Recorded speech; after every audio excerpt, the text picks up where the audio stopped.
আজ আমি বানিয়েছি মালাই কুলফি। তো কিভাবে বানিয়েছি পুরো ভিডিওটা দেখে নাও, দেখে বাড়িতে এইভাবে মালাই কুলফি বানাও।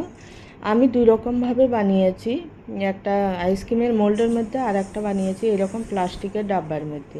তো এইভাবে তোমরাও বানাও, বানিয়ে বাড়িতে বাচ্চাদেরকেও খাওয়াও, নিজেরাও খাও, গরমে ভালো লাগবে। তো মালাই কুলফির জন্য একটা চশমানের মধ্যে সামান্য জল দিয়ে 500 গ্রাম দুধ ঢেলে দেবো। এখানে আমি আমুলের প্যাকেটে দুধ দিয়েছি, তোমরা চাইলে এমনি ফুল প্লেট দুধও দিতে পারো। দুধটাকে প্রথমে জাল করে নেব।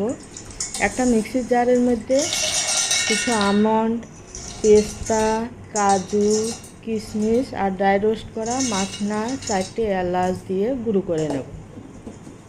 তো গুঁড়োটা বেশি মিহি করব না, একটু দরদরা করেই গুঁড়ো করে নেব এরকম। তো একটা বাটিতে 2 চামচ কাস্টার্ড পাউডার নিয়ে গুলে রেখে দেব।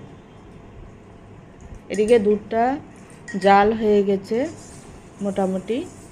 এবারে মাখনা আর বাদামের গুঁড়োটাকে দিয়ে ভালো করে মিশিয়ে নেব।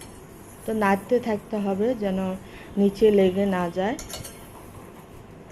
তারপরে দিয়ে দেব কাস্টার্ড পাউডারগুলো, দুধটাকেও দিয়ে নেড়ে চেড়ে নেব।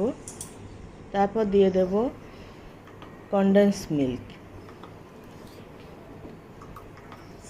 আর দিয়ে দেব পরিমাণ মতো চিনি দিয়ে কিছুক্ষণ ফুটিয়ে নেব ভালো করে। একটু ক্রিমি ক্রিমি ভাব আসলে, একদম এইরকম ক্রিমি ক্রিমি গাঢ়, কিছুটা গাঢ় হয়ে গেলে তারপরে গ্যাসটাকে বন্ধ করে নিতে হবে। গ্যাসটাকে বন্ধ করে দুধটাকে ঠান্ডা করে নিতে হবে ভালো করে। এবারে এইরকম আইসক্রিমের মোল্ড নিয়ে অল্প অল্প করে ভর্তি করে দিয়ে তারপর ঢাকা দিয়ে ফ্রিজের মধ্যে সারা রাত রেখে দিলেই বাস আইসক্রিম জমে যাবে। তো বন্ধুরা, তোমাদের ভিডিওটা যদি ভালো লাগে চ্যানেলটাকে অবশ্যই সাবস্ক্রাইব করবে, লাইক করবে আর কমেন্ট করবে, আর বন্ধুদের সঙ্গে অবশ্যই শেয়ার করবে। এবারে আমি বাকি যে দুধটা বাকি আছে, দুধটাকে একটা প্লাস্টিকের ডাব্বার মধ্যে এভাবে রেখে তারপরে ঢাকা দিয়ে এটাকেও সারা রাতের জন্য ফ্রিজে রেখে দেব।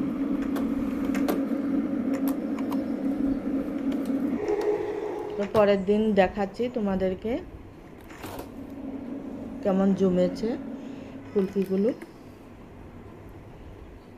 এই দেখো সমস্ত কুলফিগুলো, ডাব্বার কুলফিটাও ভালো জমেছে, আর এই আইসক্রিমের মোল্ডের কুলফিগুলোও ভালো জমেছে। তোমরা চাইলে এরকম কাগজের কাপের মধ্যেও বানাতে পারো। খেতে দুর্দান্ত হয়েছিল বন্ধুরা।